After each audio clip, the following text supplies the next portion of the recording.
I especially thank Jildi sir for giving me this opportunity to be on the dais with somebody like Raj sir, whom I worked with and taken a guidance from, always been a mentor, and then one of the finest scholars that we have, Vinodji. So the only thing that I know is I don't know anything actually.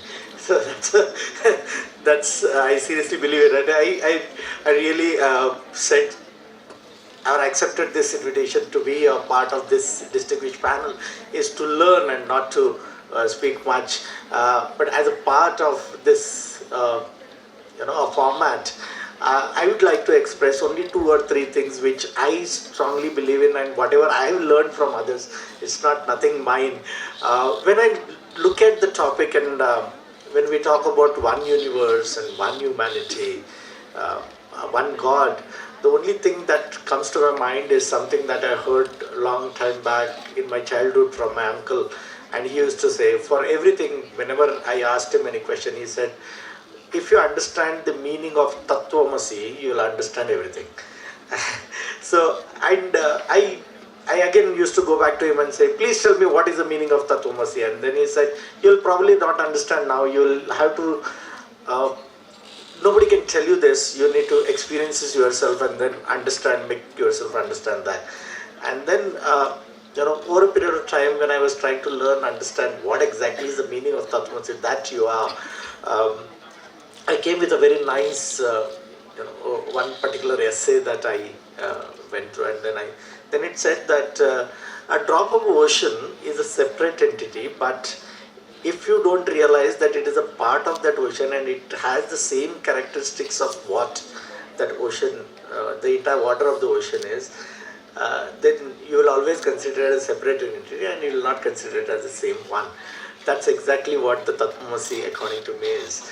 If I don't understand that I'm a part of that entire universe, I'm interconnected and I'm not an individual entity, I think, then we are making that kind of a mistake. And that is where the whole mistake starts, that the moment we start looking at everything as individualistic, as separate entity other than the universe itself, then all kind of problems starts, and the hatred and the jealousy and the violence, everything starts because of this, because we think that me and others are different. The moment we understand the real meaning of Tattvamasi, I think that whole concept of jealousy and hatred will convert into love and peace. And that's my understanding of one universe and one God. We've always been talking about, we all recite something like Om Bhadram Karane Vishrunoya Madeva Bhadram Pashyava Kshaviratra. Now, do we really understand the meaning of that? If we understand the meaning of that, this prayer is not for me, this prayer is for the entire humanity. And if I'm praying for the entire humanity, that means I am part of that entire humanity and a part of the universe.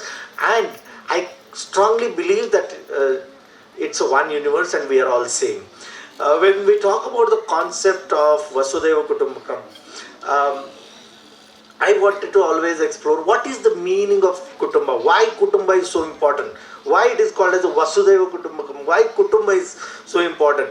If you look at that, there is this one particular entity of the entire society, unit of a society, which has all the characteristics of society, but one thing that is different, that there is nothing, when we call ourselves a family or a kutumba, it has all the characteristics of society, but there are certain things which are not there, or bad things of society are not there. There is no hatred, there is no jealousy. It is only love and peace, and it's only harmony that we look at in the family.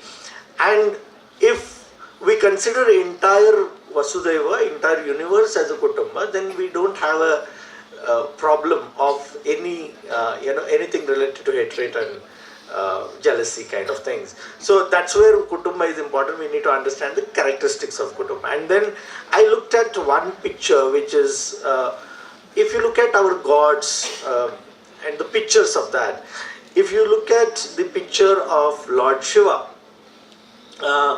Lord Shiva is seen always with a family, And if you look at that picture, this is my very, very preliminary, somebody who doesn't understand anything about religion and spirituality.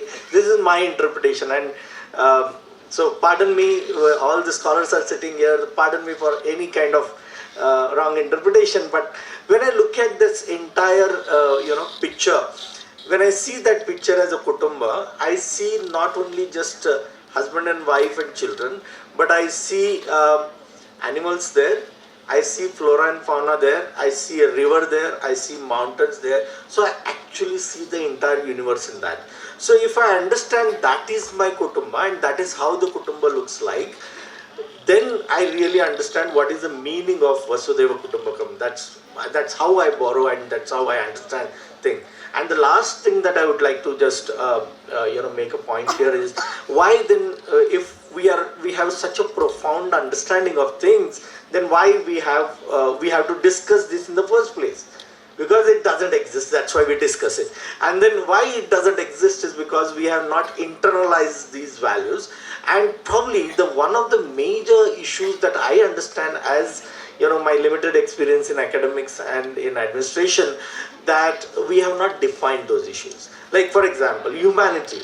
Have we defined what is the really a meaning of humanity, or what do we really mean by humanity? We keep talking about it without defining it. And if we don't define it, we will not be able to practice it. We have tried in our university with my friend who will be a valedictory speaker, you will understand the kind of scholarship that he brings in. So, when we were discussing that, we came out with a definition of humanity. We talked about humanity as one of the values, and we said everything around us, if we are sensitive to everything that is around us, we are following humanity. Now, okay, what is the meaning of everything around us? Everything around us doesn't mean only human beings. Everything means literally everything. A stone in the corner is also, if we are sensitive to that, and if we don't purposely hit it, hard, stepping out on that is one thing, because you're walking, but you are not, being insensitive to that, humanity is practiced. I'll just give you a last example. Just few days back, Shri Mohandas Pai, who is a part of our board of governors. Now, Mohandas Pai is a millennial intellectual and scholar. He was coming for a meeting, and I went there to receive him at the gate. So I received him and I was walking with him. Now you will see a Mohandas Pai in a very simple, kurta kind of thing. And then I was walking with him, and then he said, "Wait, Sushant." He said. I said, "What happened, sir?" Then he said, "Just wait for a second." And then he goes there. There is a caterpillar who is going, a small caterpillar who is going there. He takes out his wallet, he takes out his card, he takes that caterpillar, just leaves it there, and they say, "Okay, let that become a beautiful butterfly," he says, and then walks out. I was taken aback from that, positively.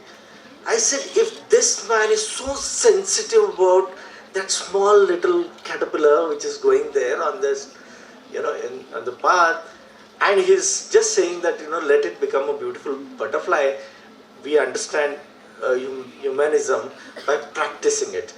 And that is where my learning came, that you can't teach those values. You can't teach people what is Tattvamasi. You can't teach people what is Vasudhaiva Kutumbakam. You can't teach people the meaning of, Bhadram Karane Vishunayam Devaha. Or you can't teach people the meaning of Sahanavatu Sanagunatu. You need to practice it. And it's upon us that if we consciously make an effort to practice it, I think few years down the line we don't need to discuss this, because it becomes a part of our habit.